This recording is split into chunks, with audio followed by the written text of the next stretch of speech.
Merci mingi Mama Régine, merci Nabino, bande kobalandi bae bokolanda biso sika nanzela Radio Maria, bae bakolanda biso nanzela internet na ba réseaux sociaux, pe bae bakolanda biso nanzela ya etanda na biso tope télévision ya biso YouTube Radio Maria RDC. Nakanisi boyoki te loyembo po ya kobeleleli mosantu ezwi mwa ngonga kole kazambi bandeko ba cameraman bazalai ko bongisa bisaleli bya bango pote bazwa bilili oyo bokotala sima mwa mikolo pona baye bakozwa libaku na télévision ya biso YouTube Radio Maria RDC. Boyelobi Mama Régine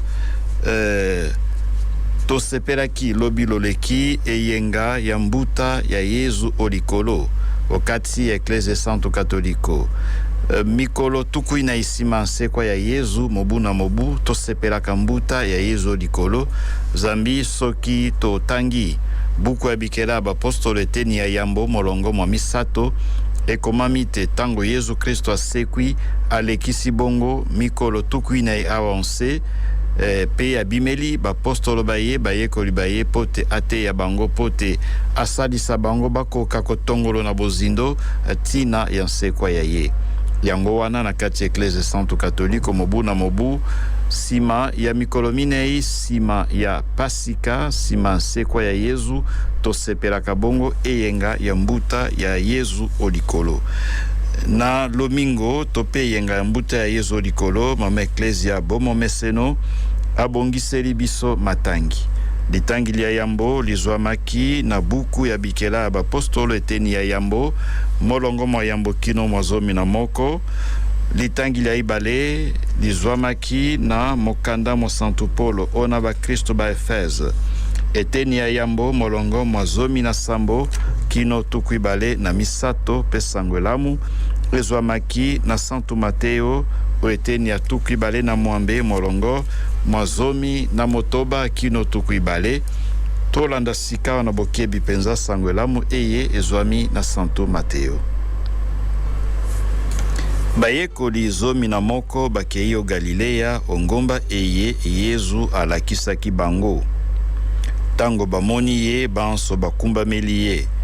kasi basusu bazalaki se kotia ntembe Yezu abelemi pe alobi na bango bapesi ngai bokonzi bonso likolo pe onse yango wana bokende bokomisa bato babikolo binso bayekoli bangai bobatisa bango onkombo ya Tata pe ya Mwana pe ya Elimo Santo bolakisa bango te batosama ye manso na te ya kibino pe tala ngai nakozala na bino kino suka ya molongo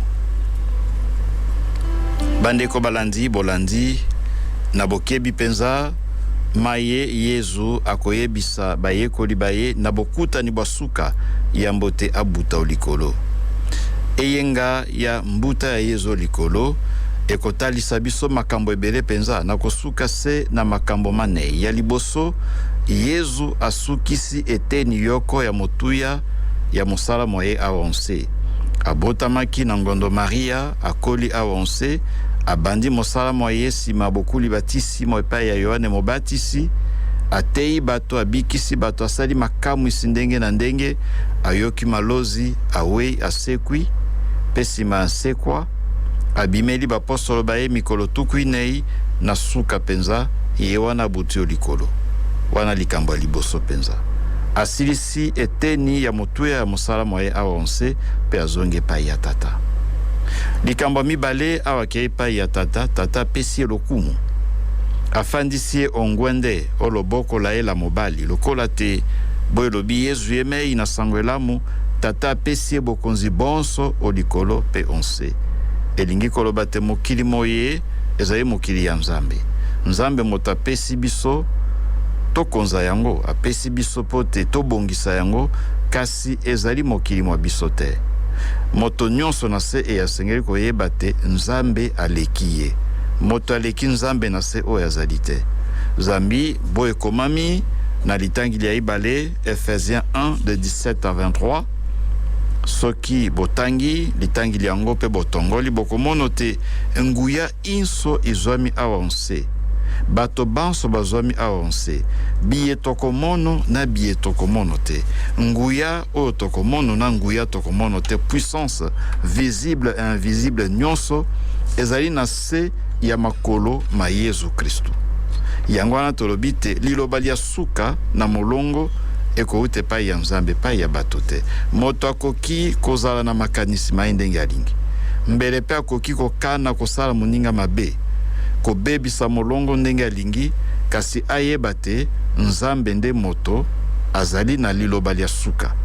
Liloba lia suka ezali na maboko ya Nzambe, na monoko mwa Nzambe ezali na monoko ya biso bato te.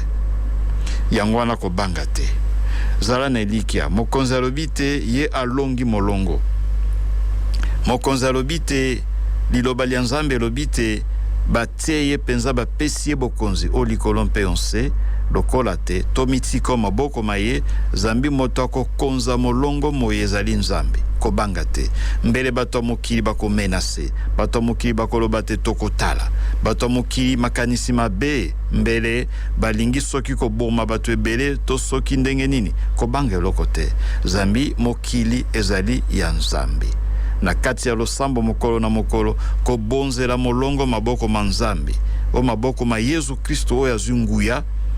o likolo pe onse. Zambi liloba lia Nzambe elobi te nguya inso oyo tokomono na oyo tokomono te ezali na se ya makolo ma Yesu Kristo. Likambo ya misato tomoni te tango Yesu Kristo akobuta o likolo, bapostolo bakotala ndenge azokende, bazangi maloba, susi elati bango, nostalgie, motema mawa, bakotala se likolo, kasi bato babale, banzelu babale balati pembe bayebisi bango pona nini bakotala likolo boye. Yesu Kristo akei akozonga se bongo na suka ya molongo po akosambisa bato banso. Tango bayoki bongo baye kotongolo te, basengeli kotikala wana po akotala likolo te, kasi basengeli kosala mosala akobongisa molongo. Zambi Yesu Kristo abutio likolo apesi biso mosala mwangu nini? Koteya sango elamu, kosalisa bandeko bayeba Yesu Kristo, bakula batisimo pe babomba babatela mibeko mya Nzambe. Mokili moko bongo soki bato babateli mibeko mya Nzambe,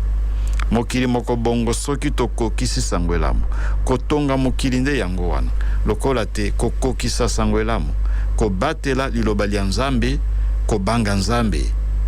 kolinga Nzambe, kolinga baninga, kolinga ekolo, pote lisanga tokoka kotonga mokili mwasika.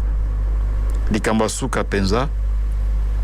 nzela ya Yesu esengeli kozala nzela ya biso banso.